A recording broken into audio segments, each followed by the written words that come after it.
Nausea and vomiting. Morning sickness is really common in pregnancy, with 75% of women experiencing this to some degree. It is thought to be down to that HCG hormone, but remember, if you don't have nausea or vomiting, it doesn't mean that your pregnancy isn't progressing well. Morning sickness typically starts around week 6 to 8 and eases off by around week 16. Morning sickness is a really misleading name, as it doesn't just happen in the morning. The sickness can creep up on you at any time of day, the morning, evening, at work or at home. It doesn't tend to be at just the early part of the day like the name suggests. How women experience morning sickness varies. It's kind of a spectrum, with women experiencing a little bit of nausea or the odd vomit to vomiting all throughout the day. Hyperemesis is a pregnancy condition at the extreme end of the spectrum, where you can vomit so much that you can become dehydrated and or lose weight. It's really important that you communicate with your GP if you are unable to keep fluids down, if you aren't weeing properly, or if your nausea and vomiting is affecting your ability to function day by day, then make sure you tell your GP.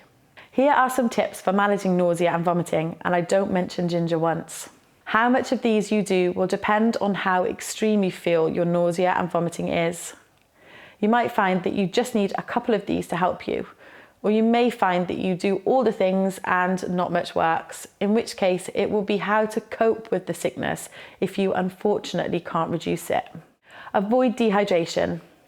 Drinking frequently and regular amounts is better than drinking a lot in one go, as having a full tummy, even if it's with water rather than food, can still make you feel sick. Cold water can ease feelings of sickness. Having half bottles of frozen water in the freezer to fill up with water can mean you always have cold water to hand.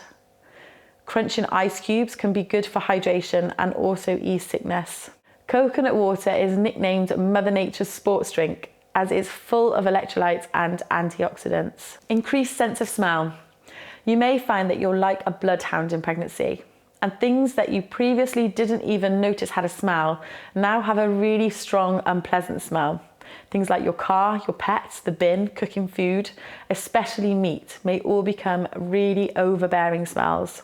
For some women, that's all it is an increased sense of smell. But often for those who have morning sickness, especially those who have hyperemesis, can find these trigger vomiting.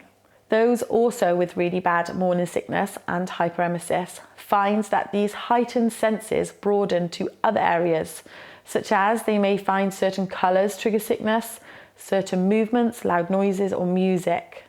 Thinking or talking about a certain subject or food can also trigger sickness. Also bright lights. My tip for this would be to avoid these triggers at all costs. Make sure your partner knows what triggers your sickness. If the smell of cooking makes you sick, ask someone else to cook.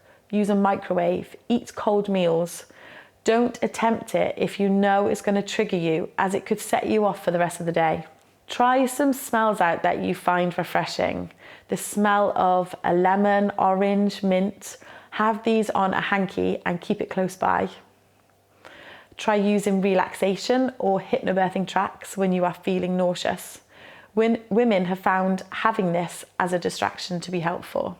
Have snacks with you at all times. You might find that eating little and often is key for you. Keeping your blood sugars stable can help with those peaks and troughs that can bring on nausea and vomiting.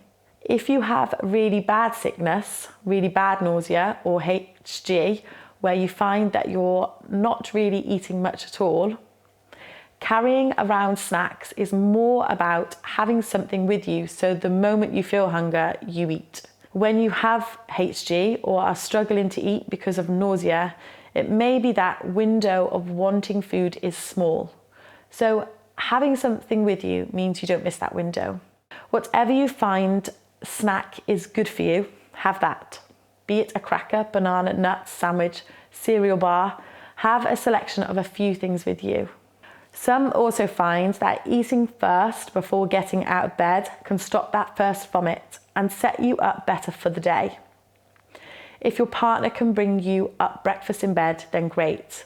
Otherwise, get a flask ready the night before with some ice water in, Some biscuits or fruit by your bed, ready the night before. Rest. Some days you'll feel really sick, other days you'll feel okay. What you don't want to do is spend those days that you feel okay running around the house trying to play catch up. Not only are you growing a baby, and the first trimester is notoriously challenging anyway, you have days where you are really struggling to keep food and drink down. So on the days that you feel better, make the most of it by enjoying a sick-free day. If you had a stomach bug for a day, you wouldn't spend the following day doing all of the things. You would most likely have a slower day after a bout of illness, as your body is tired. Treat your morning sickness the same. If you have a period of bad days, when you feel better, follow that with a period of slow days to give yourself time to recoup. This will most likely be the pattern for a while. Get support from those around you with childcare or your other commitments that you may have. Look after your mental health.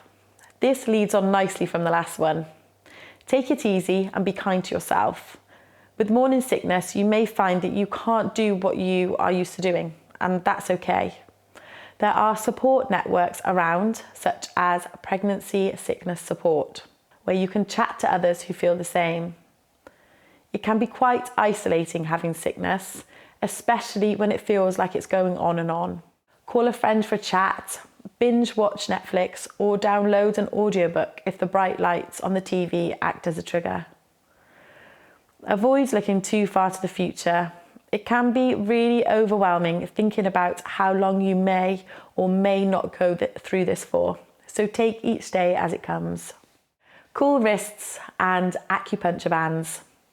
A trick that I have always found helpful is running my wrists under cold water, or if you're not by a sink, having a cold compress or ice on your wrists work too. Cooling down this part of your body cools the rest of the body down, which can reduce nausea and vomiting.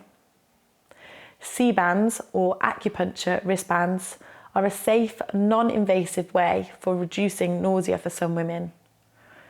In several research studies, acupuncture wristbands have been shown to reduce nausea and sickness. It does tend to be more useful for those with mild to moderate levels of sickness, but it could still be worth a try.